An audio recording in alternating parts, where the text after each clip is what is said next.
Yo, what is good, boy? People, what is good, yo? Guys, this show is pretty ridiculous when it comes down to just giving us so much information here and there, and then giving us some interesting development for certain characters. For certain characters nonstop that pretty much started off as just weak and not really capable of doing what people wanted them to do from the jump to now being all but that, right? Like they completely did a 180 in their character, and just like this guy with the sword who fought our main character says, he's like, it couldn't be you, and you're not that strong. It must be when the girl's inside of you, you get your strength. You know, he's coming up with all these hopefully logical conclusions to a point to make himself feel like he can actually win the fight, and it fails. And it fails. To think that you lost to the person you thought wasn't powerful without somebody in them, that kind of stings a little bit more than probably losing to him when he's supposedly at full power, which kind of just goes to show you how little everybody knows about each other. Sure, they saw their faces and whatnot, but how much they actually know about each other in the groups was very little when it came down to actually fighting and seeing the potential of each enemy. So that became very obvious that he had no idea what he was talking about, and just from going off of personalities alone, he had a good understanding of what he might be getting into when he fought our main character, which some people have expressed that they really don't like him at all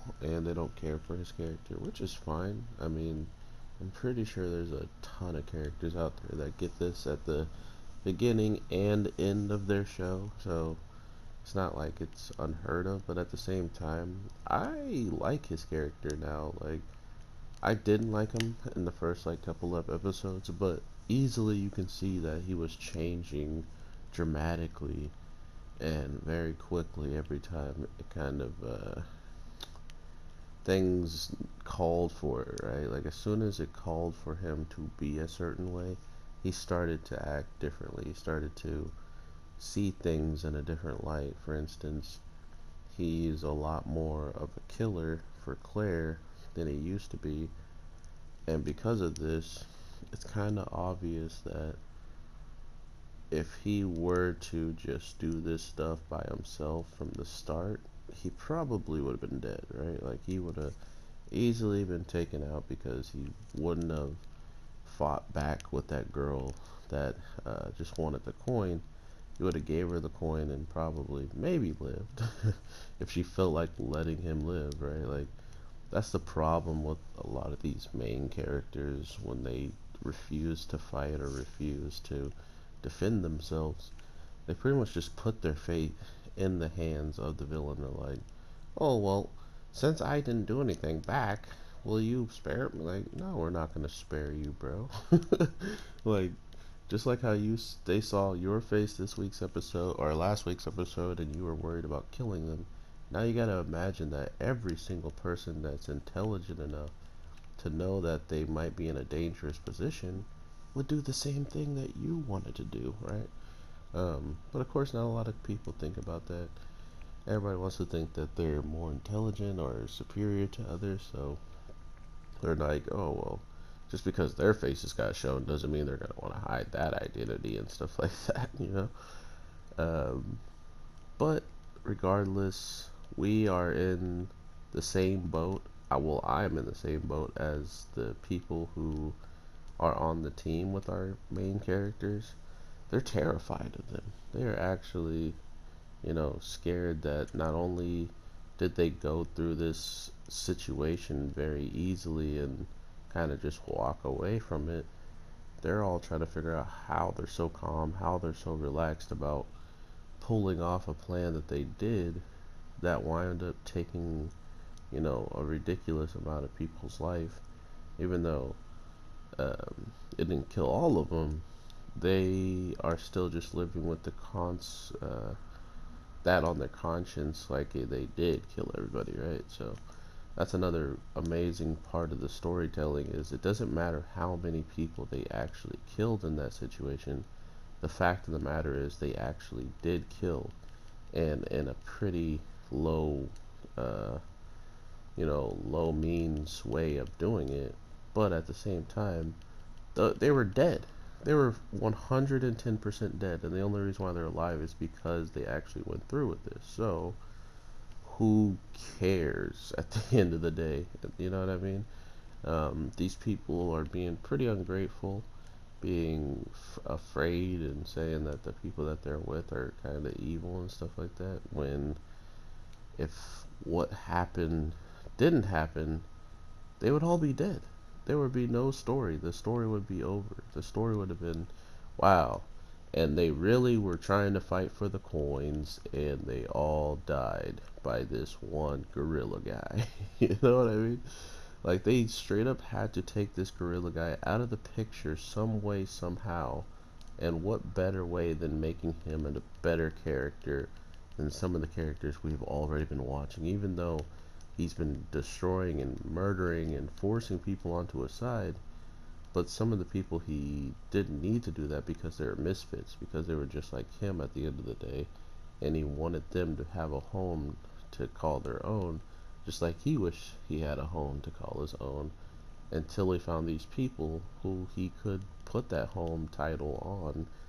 And we saw a lot of that with him sacrificing himself in this poison, straight up picking up people and trying to move them out of the forest. So, and we know exactly who was right there on the front lines with them, and clearly got out somehow, was the sword wielder. So it's pretty interesting that he got out, even though we know for a fact he was one of the people that really wanted to stay and make sure his boss got out, right? So I am relatively interested in seeing how they're going to handle these background characters. I think they just got handled, actually, in the very, very end section of the show. I think they actually got bodied, so we don't even have to guess where the rest of them went, because unless it's just like a way for the story to kind of just flush out characters that they don't want to flush out. In the case of, they didn't want to give these random people that get bopped at the end of the week's episode a full-blown transformation, so, or not transformation, but full-blown designs. So they just gave them these shadowy figure looking things and kind of just called it a day for them, right? So that's interesting in the regards of why did they look that way. And because they looked that way, it made me feel like they were the last remaining people of that guy's group, because that's how all of them looked. But I don't know if that's just the way that they do all background coin collectors, I guess you could say.